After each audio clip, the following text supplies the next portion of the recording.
Tanah. Siang, Bu. Apa kabar semuanya? Baik, Bu.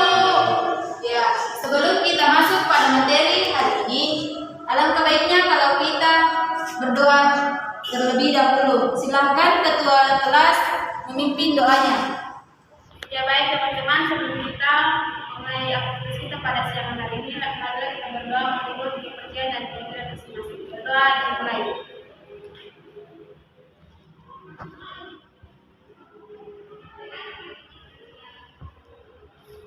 Berdoa selesai. Ya, terima kasih ya karena telah memimpin doanya.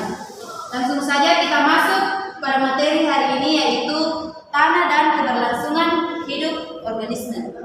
Kira apa yang terlintas di pikiran kalian kalau mendengar kata tanah?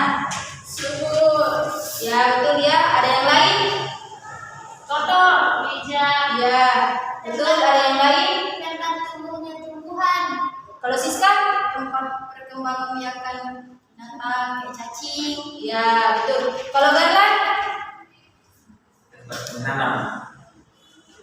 Oh, iya, betul juga. Ya, semuanya betul ya. Apakah tanah berpengaruh pada keberlangsungan makhluk hidup? Iya, betul. Iya ya, sangat berpengaruh karena memiliki peranan penting bagi kehidupan organisme di bumi. Langsung saja kita masuk di apa itu tanah. Jadi, tanah merupakan salah satu unsur penyusun kehidupan yang ada di bumi yang berfungsi sangat penting, di mana tanah menyediakan air, nutrisi, dan udara yang dibutuhkan makhluk hidup.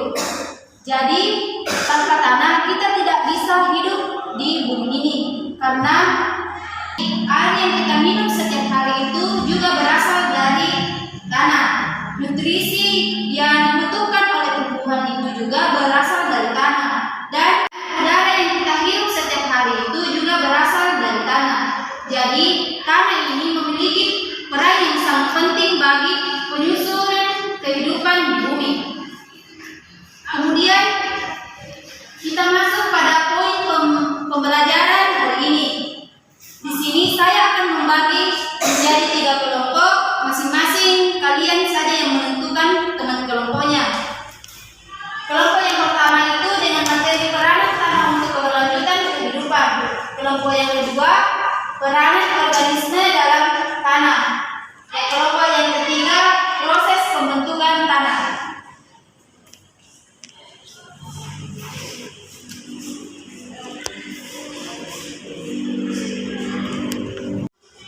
Silakan berdiskusi dengan teman kelompoknya, dan saya beri waktu 20 menit untuk diskusi.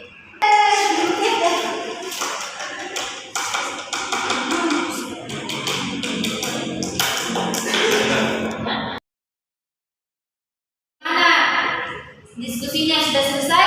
Sudah. Ya, jadi satu perwakilan kelompok maju ke depan untuk memaparkan hasil diskusinya, dan kelompok lain menyimak materi dari kelompok yang memaparkan. Karena di akhir pertemuan saya akan memberi tugas individu. Silakan kelompok pertama.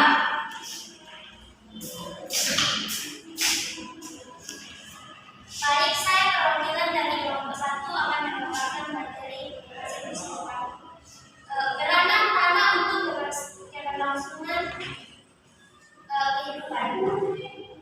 Bagi tumbuhan, tanah menyimpan bahan organik yang berfungsi sebagai makanan untuk pertumbuhan tanaman, meningkatkan porositas tanah sehingga meningkatkan kemampuan tanah untuk menyimpan air dan udara untuk akar tanaman.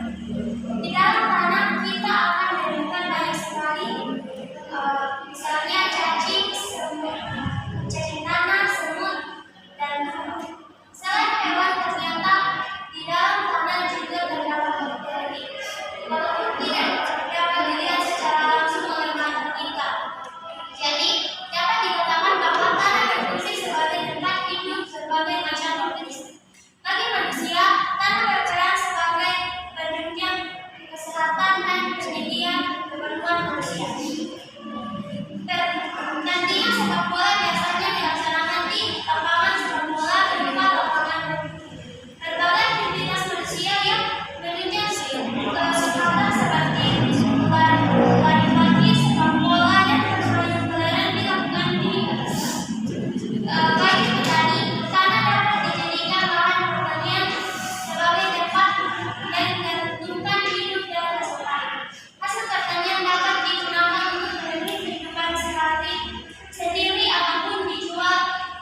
Silakan kelompok 2.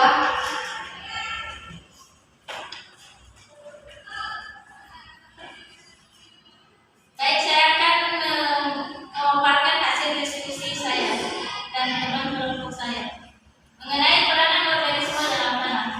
Organisme tanah berperan dalam penguraian atau dekomposisi bahan-bahan organik yang berasal dari makhluk hidup, misalnya daun dan yang telah jatuh ke tanah, ranting-ranting dan jasad hewan yang telah mati akan diuraikan menjadi materi organik yang lebih sederhana. Yang kedua, selain menguraikan materi organik, organisme tanah juga membantu melakukan bantuan menjadi bahan-bahan anorganik atau yang biasa kita sebut mineral tanah. Material organik dalam mineral yang ada di tanah inilah yang disebut dengan zat hara atau nutrisi bagi tanaman. Keberadaan organisme tanah sebagai dekomposer dimanfaatkan untuk membuat kompos, yaitu pembuatan pupuk dari bahan organik. Yang ketiga, beberapa bakteri dalam tanah terlibat dalam reaksi penguraian materi organik, misalnya bakteri nitrifikasi. Bakteri nitrifikasi yaitu kelompok bakteri yang mampu menyusun senyawa nitrat dari senyawa amonia. Yang terakhir itu, mikroorganisme dapat berperan sebagai bereaksi kimia dalam tanah, yaitu mikorizа. Mikorizа adalah istilah yang digunakan untuk menyebut jamur yang bersimbiosis dengan akar tanaman. Jamur ini dapat membantu tanaman untuk meningkatkan kemampuannya dalam menyerap unsur hara berupa fosfor, sehingga tanaman menjadi lebih subur. Sekian dari saya.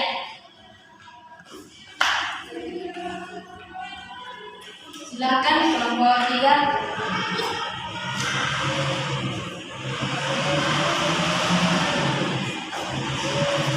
Ya baik, terima kasih atas kesempatannya. Di sini saya akan memaparkan hasil diskusi kami dari kelompok 3. Jadi, proses pembentukan tanah terjadi dalam beberapa tahap. Diawali dengan terjadinya proses perakuan batuan. Batuan yang sudah mengalami perakuan akan memasuki air dan udara. Keduanya merembes masuk ke dalam batuan. Akibatnya terjadi perakuan dalam batuan. Pada proses ini, makhluk hidup akan mulai tumbuh pada lapisan permukaan batuan tersebut karena didukung oleh air dan udara. Akan tetapi, organisme yang dapat berkembang pada tahap proses pembentukan ini terbilang masih sangat terbatas, misalnya rumus dan mikroba. Kemudian batuan mulai tumbuh dan tumbuh kecil. Akar tumbuh tersebut masuk ke dalam batuan dan perlahan-lahan akan ditunjukkannya. Lama-kelamaan batuan akan hancur dan menjadi mineral di tanah. Dengan terbentuknya humus, tanah menjadi lebih subur sehingga tumbuhan yang lebih besar dapat tumbuh. Waktu yang diperlukan untuk mengubah batuan menjadi tanah subur sangatlah besar sampai ratusan tahun. Pembentukan tanah yang membutuhkan ratusan tahun ini mengingatkan kita betapa berharganya tanah. Oleh karena itu, menjaga tanah tetap subur jauh lebih baik daripada yang satu. Terima kasih.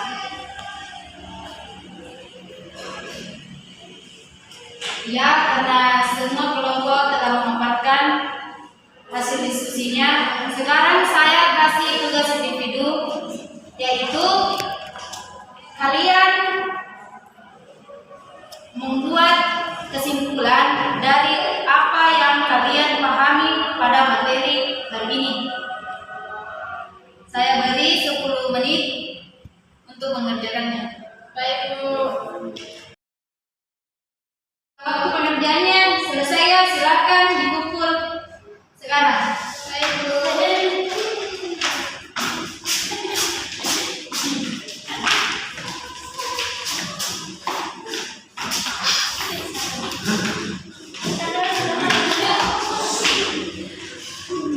Ya, terima kasih ya atas partisipasinya pada hari ini. Jadi, kesimpulan dari materi ini yaitu tanah adalah bagian dari kerak bumi yang tersusun dari mineral serta bahan-bahan organik, yang dimana tanah memiliki peranan yang sangat penting bagi seluruh kehidupan makhluk hidup di muka bumi ini. Sekian materi kita hari ini. Kurang lebih